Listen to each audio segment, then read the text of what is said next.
ಶರಣರೆಲ್ಲರಿಗೆ ಶರಣಾರ್ಥಿಗಳು. ಇಲ್ಲಿ ತಳವಾರ ಕಾಮದೇವರು ಭಾಳ ಅನುಭವಪೂರ್ಣವಾದ ವಚನಗಳು ಹೇಳ್ತಾರೆ. ಹುಟ್ಟುವ ಜೀವಿಗಳೆಲ್ಲರೂ ಹಲವು ತೆರೆದ ಘಟದಲ್ಲಿ ಬಂದು ತಮ್ಮ ಕ್ಷುತ್ವ ಕೊಂಬಂತೆ. ಎಲ್ಲ ಹುಟ್ಟಿ ಬಂದವು ಜೀವಿಗಳು. ಎಷ್ಟು ಜೀವಿಗಳನ್ನದ? 84 ಲಕ್ಷ ಜೀವರಾಶಿಗಳು ಅಂತ ಅನುಭವಿಗಳು ಹೇಳ್ತಾರೆ.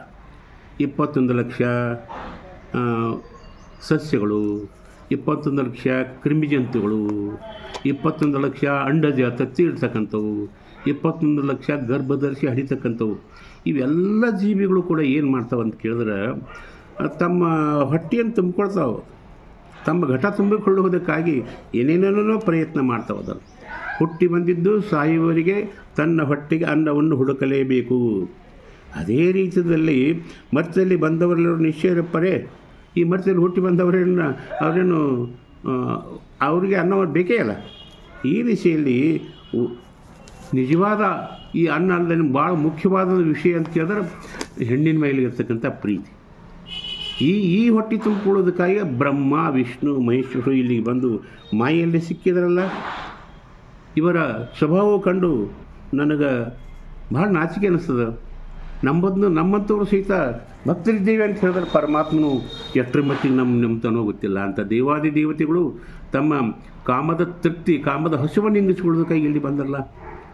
ಅದಕ್ಕಾಗಿ ಎಲ್ಲ ಜೀವಿಗಳು ಈ ಎಲ್ಲ ಹಸು ಅಂದ್ರೇನು? ರೂಪರಸಗಂಧ ಶಬ್ದಾದಿಗಳು ಇವೆಲ್ಲ ವಿಷಯ. ಇವು ಹೊಟ್ಟಿನೇ ಇವು. ರೂಪದ ಹಸುವ, ಶಬ್ದದ ಹಸುವ, ಗಂಧದ ಹಸುವ, ಚರ್ಮದ ಹಸುವ, ನಾಲಿಗೆ ಹಸುವ, ಕಾಮದ ಹಸುವ. ಈ ರೀತಿಯಾಗಿ ಬ್ರಹ್ಮ ವಿಷ್ಣು ಮಹೇಶ್ವರು ಕೂಡ ಇಲ್ಲಿಗೆ ಬಂದು ಮಾಯೆ ಒಳಗಾದಾರಲ್ಲ. ಇಂದ್ರ ಇಲ್ಲಿಗೆ ಬಂದ ಅಹಲ್ಯ ಸಲುವಾಗಿ. ಯಾರ್ಯಾರೋ ಇಲ್ಲಿಗೋ ಬಂದುಬಿಟ್ರು. ತ್ರಿಮೂರ್ತಿಗಳು ಬಂದು ಅನಸೂಯನ ಪತಿವ್ರತ ಕೆಡ್ಸಕ್ಕೆ ಹೋಗಿ ಕೂಸುಗಳಾಗಿ ತೊಟ್ಟದಾಗಿದ್ದರು. ಇದ್ಯಾಕೆ ಬೇಕಾಗಿತ್ತು ಅವರಿಗೆ? ಆಕೆ ಪತಿವ್ರತ ಕೆಡಿಸೋದಂದ್ರೇನು? ನಿಮ್ಮದೊಂದು ಕಾಮ ಭಾವನೆ ಅಲ್ಲ. ಮಹಾಪತಿವ್ರತೆ ಅನಸೂಯನ ಶರೀರವನ್ನು ನೋಡೋಕೆ ಹೋಗಿರಲ್ಲ. ಎಂಥ ಹುಚ್ಚಿರಿದ್ದೀರಿ ಅಂತ ಇಲ್ಲಿ ಕಾಮಿದೇವು ವಿಡಂಬನ ಮಾಡ್ತಾನೆ. ಇವರೇನು ಸಾಸಾಗಡಿಗಳೇನಂತ ಕೇಳ್ತಾನೆ.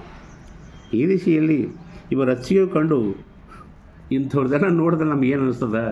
ನಾವು ಎಷ್ಟರ ಮಟ್ಟಿಗೆ ಭಕ್ತರಪ್ಪ, ಪರಮಾತ್ಮನೇ ಬಲ್ಲ ಅಂತ ಮಾತನ್ನು ಇಲ್ಲಿ ತಳವಾರ ಕಾಮದೇವರು ಭಾಳ ಚೆನ್ನಾಗಿ ಹೇಳ್ತಾ ಇದ್ದಾರೆ ಸಂಕ್ಷೇಪದಲ್ಲಿ.